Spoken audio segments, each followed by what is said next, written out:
حضرات، داماد تاج الشریعہ علامہ مفتی شعیب رضا نعیمی مدظ اللہ العلی کا ایمان افروز خطاب سماعت فرمائیں۔ دادا تاج الشریعہ حضرت علامہ عبد الرضا خان صاحب صدر آل انڈیا جماعت رضا مصطفیٰ، وارث علوم اعلیٰ حضرت مظہر حجت الاسلام، جانشین حضور مفتی اعظم ہند، شہزادہ مفسر اعظم ہند، فاضل قضات حضور تاج الشریعہ مقدس اللہ العالی، السلام علیکم ورحمۃ اللہ وبرکاتہ۔ وعلیکم السلام ورحمۃ الحمد للہ رب العالمین، والصلاة والسلام على سید الانبیاء والمرسلین وعلى آلہ واصحابہ اجمعین، اما بعد فاعوذ باللہ من الشیطان الرجیم، بسم اللہ الرحمن الرحیم، والضحى والليل إذا سجى ما ودعك ربك وما قلى وللآخرة خير لك من الأولى، سبحان اللہ۔ صدق الله العظيم وبلغنا رسوله النبي الأمين الكريم، ونحن على ذلك لمن الشاهدين والشاكرين، والحمد لله رب العالمين۔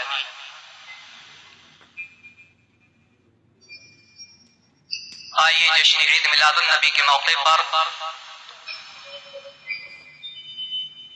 اپنے آقا و مولا جناب محمد رسول اللہ صلی اللہ تعالی علیہ وسلم کی مقدس بارگاہ میں درود و سلام کا نذرانہ عقیدت پیش کریں۔ اللہم صلی علی سیدنا و شفیعنا و مولانا محمد مبارک وسلم، صلاۃ و سلام علیک یا رسول اللہ یا حبیب اللہ۔ میں تمام حاضرین، سامعین اور مسلمان بھائیوں کو عید میلاد النبی کی مبارکباد پیش کرتا ہوں،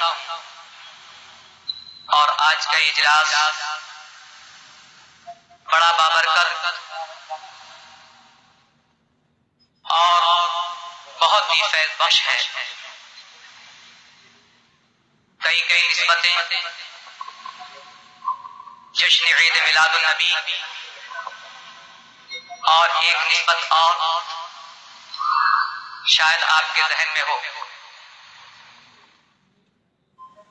خواجہ خواجگان خواجہ قطب الدین بختیار کاکی علیہ رحمت و رضوان کا آج عرس،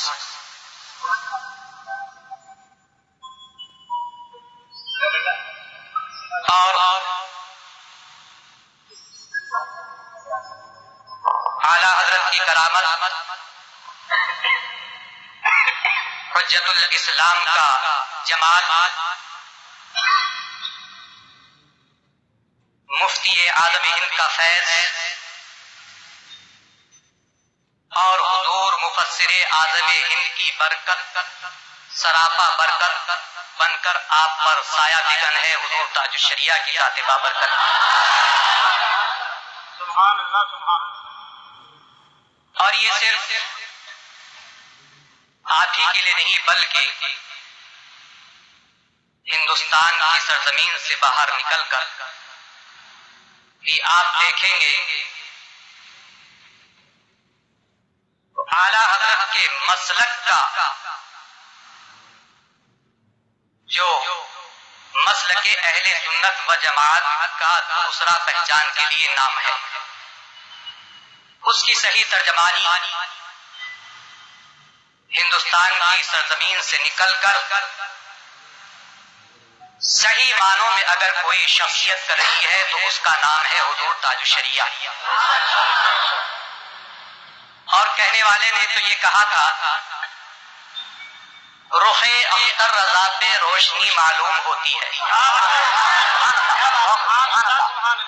رخ اختر رضا پہ روشنی معلوم ہوتی ہے، اور یہ روشنی صرف ہم محض اپنی عقیدت کی بنیاد پر بول رہے ہیں یہ وجہ ہے، لیکن پوری دنیا جانتی ہے کہ یہ روشنی الحمدللہ عشق رسول کی روشنی ہے۔ یہ وہ روشنی ہے جو ان کو اعلیٰ حضرت حجت الاسلام مفسر اعظم ہند اور حضور مفتی اعظم ہند سے ورثے میں ملی ہے، اور ساتھ ہی ساتھ ان کا عکس جمیل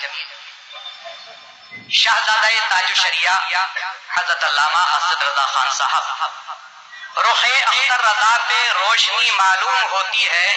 جدھر دیکھو انہی کی جلوہ گری معلوم ہوتی ہے۔ حضرات،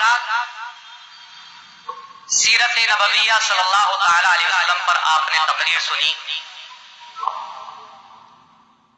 میں نے بھی اسی مناسبت سے آیت کریمہ کی تلاوت کی، اس کا شان نزول آپ حضرات کے سامنے پیش کرتا ہوں۔ حضور نبی کریم صلی اللہ تعالی علیہ وسلم پر پہلی وحی اقرأ بسم ربک الذی خلق سے لے کر آخری آیتیں یعنی 5 آیتوں تک نازل ہوئی، پھر اور وہی نازل ہوتی رہی، لیکن ایک زمانہ یہ آیا کہ وحی موقوف ہو گئی اور وحی کا نازل ہونا بھی موقوف ہو گیا۔ ایک بڑی بے غیرت، بے حیا، جرأت بیجا رکھنے والی لونڈی یا ایک عورت حضور رحمت عالم صلی اللہ تعالی علیہ وسلم کی بارگاہ ناز میں حاضر ہوئی، اور اس نے تنزیہ طور پر کہا ودعک شیطان و خلاقہ، کہ تمہیں تمہارے شیطان نے چھوڑ دیا اور مایوس کر دیا۔ نعوذ باللہ، حضور رحمت عالم صلی اللہ تعالی علیہ وسلم کو بڑا رنج ہوا،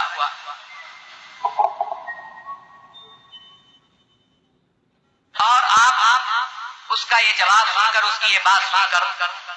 خاموش ہو گئے۔ آپ رحمت عالم صلی اللہ تعالی علیہ وسلم نے اس کا کوئی جواب نہ دیا۔ اب اس لڑکی کا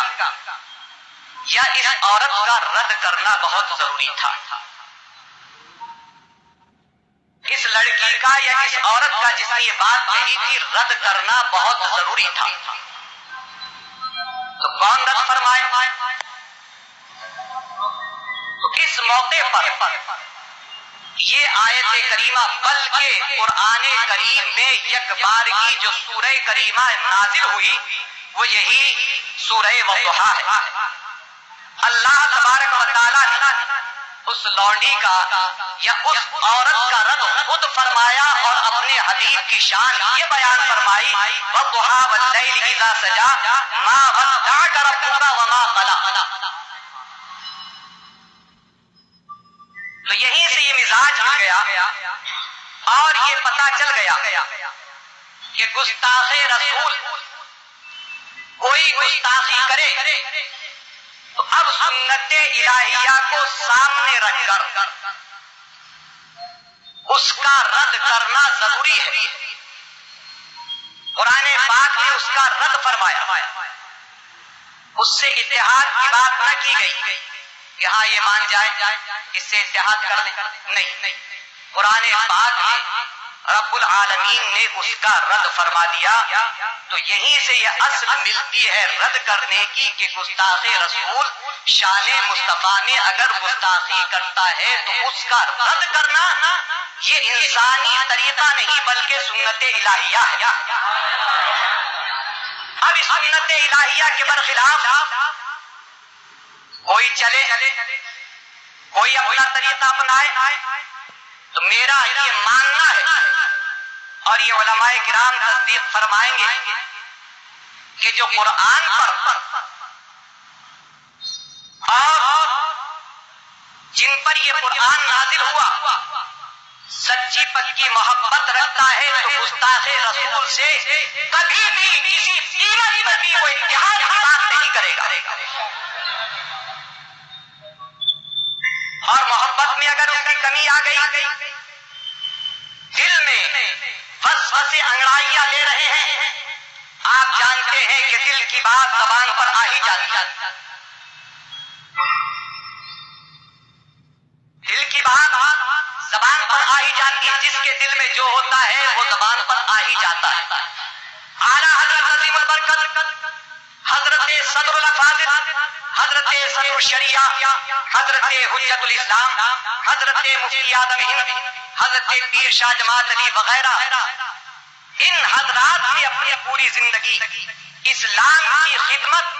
اعلاء کلمت الحق کے لیے اپنی پوری زندگی وقف کر دی. جبکہ اس وقت بھی کچھ موقع ایسے آئے ہوں گے کہ اتحاد کی بات کی جا سکتی تھی، لیکن ان حضرات نے انسانوں کی طرف نہیں بلکہ اس کی طرف نظر دی کہ جس نے انسانوں کو انسانیت سکھائی،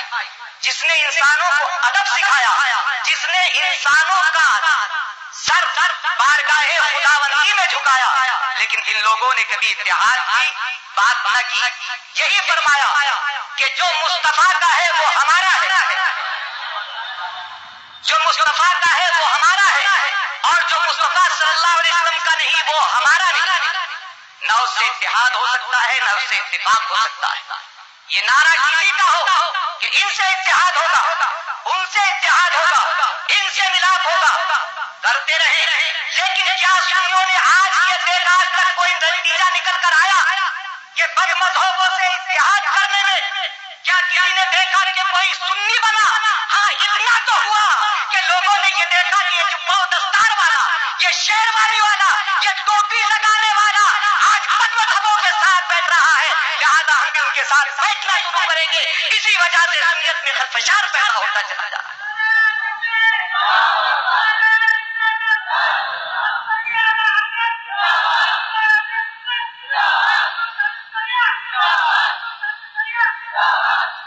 آپ حضرات کے سامنے بمبئی کا ماحول ہے، یہاں کی تقریریں بھی ہیں، بڑے بلند بانگ دعوے کہ ان سے اتحاد، ان سے اتحاد، ان سے اتحاد. ہاں ان لوگوں کا اتحاد اگر نہیں ہے تو مسلک اعلیٰ حضرت سے نہیں، مسلک اہل سنت و جماعت سے نہیں ہے، کیونکہ دل میں کچھ وسوسے آ گئے ہیں، کچھ خرابی آ گئی ہے، آپ حضرات اچھی طرح سے جانتے ہیں. اور ساتھ ساتھ یہ بھی کہا جاتا ہے کہ غیروں سے مناظرہ کیا، ہم سے مناظرہ کر کے دیکھیں تو قلعی کھول. حضرات جواب تو لوگوں نے دے دیا، لیکن ایک بات عرض کرتے ہیں ہم کہ جن صاحب نے یہ بات کہی کہ ہم سے مناظرہ کر کے دیکھیں تو ہم جانیں، ہم ان کے مناظرے کا چیلنج قبول کرتے ہیں. وہ اپنا مناظرے کا دعویٰ پیش کریں کہ کس بات پر مناظرہ کرنا چاہتے ہیں.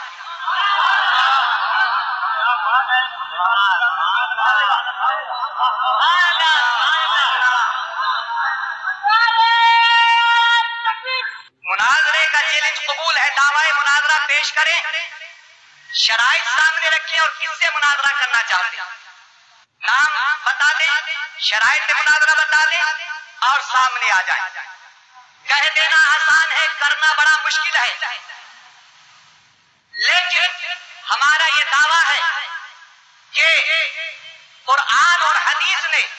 جو مزاج دیا ہے کہ گستاخان مصطفیٰ سے حضور صلی اللہ تعالیٰ علیہ وسلم کی زندگی میں جب اتحاد نہ ہو سکا تو آج کی جو ان کی زندگی ہے اور یہ زندگی کل کی زندگی سے روح افزوں ہو رہی ہے اور یہ حیات برزخیہ افضل ہے، تو آج کی اس زندگی میں بھی سرکار کے اس زمانے میں بھی ان سے قطعی طور پر اتحاد نہیں ہو سکتا، کیونکہ قرآن پاک رد فرما رہا ہے کہ شان مصطفیٰ میں گستاخی کرنے والوں کا رد کرنا یہ سنت الہیہ ہے. یہ حضور تاج الشریعہ کا اپنا قول نہیں، شہزادہ تاج الشریعہ کا اپنا قول نہیں، بلکہ حضور تاج الشریعہ شہزادہ تاج الشریعہ جس قرآن پر اور یہ علماء کرام جس قرآن پر ایمان لے کر آئے ہیں اس کا یہ پیغام ہے، اس کی یہ ریت ہے، اس کا یہ طریقہ ہے. حضرات اور ایک دو باتیں اور سنتے چلیے. حضور تاج الشریعہ مدد اللہ العالی کے علم کا کمال اسی کو نظر آئے گا جو صاحب علم ہوگا، صاحب کمال ہوگا.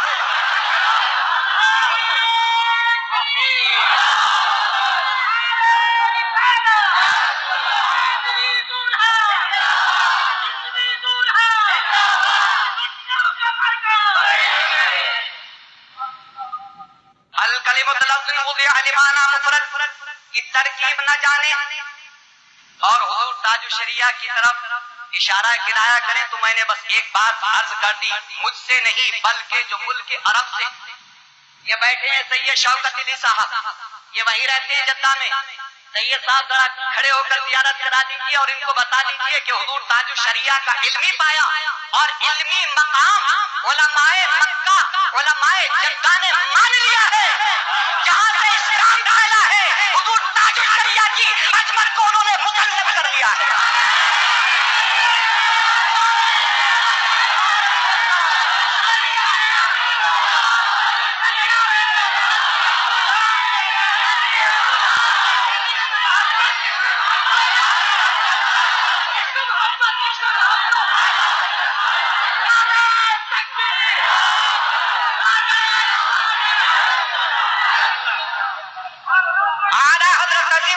رضی اللہ تعالیٰ نے حضور مصطفیٰ جان رحمت صلی اللہ تعالیٰ علیہ وسلم کی حضور صلی اللہ تعالیٰ علیہ وسلم کے والدین کے ایمان کے بارے میں ایک رسالہ تحریر فرمایا، شمول الاسلام اردو کے اندر تھا۔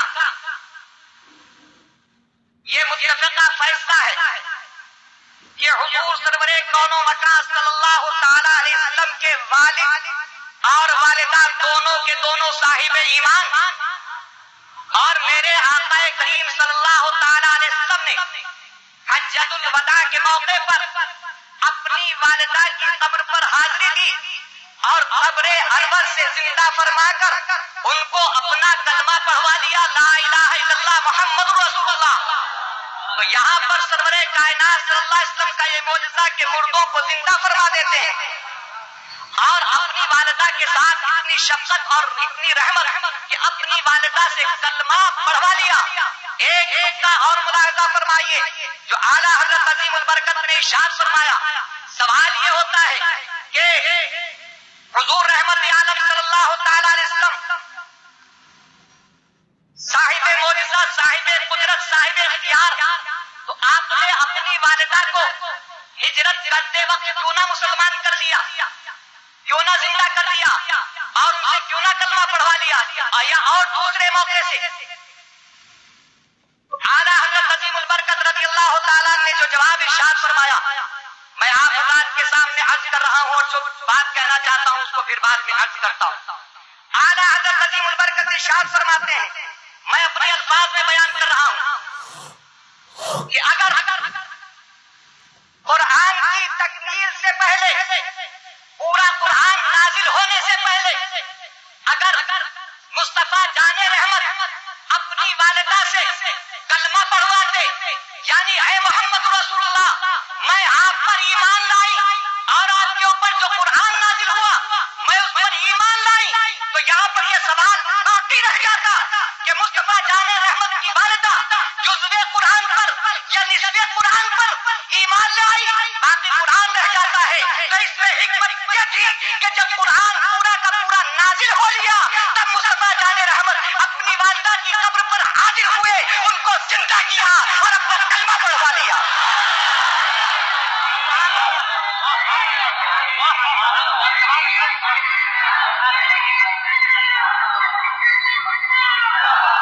تو یہی تو پیارے وہ باتیں ہیں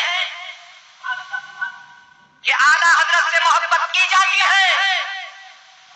اور یہی تو وہ باتیں ہیں کہ مسلک اہل سنت کے نام سے لوگ نہیں پہچان پا رہے تھے کہ اصل مسلک حق کیا ہے۔ تو اعلیٰ حضرت عظیم البرکت نے ان باتوں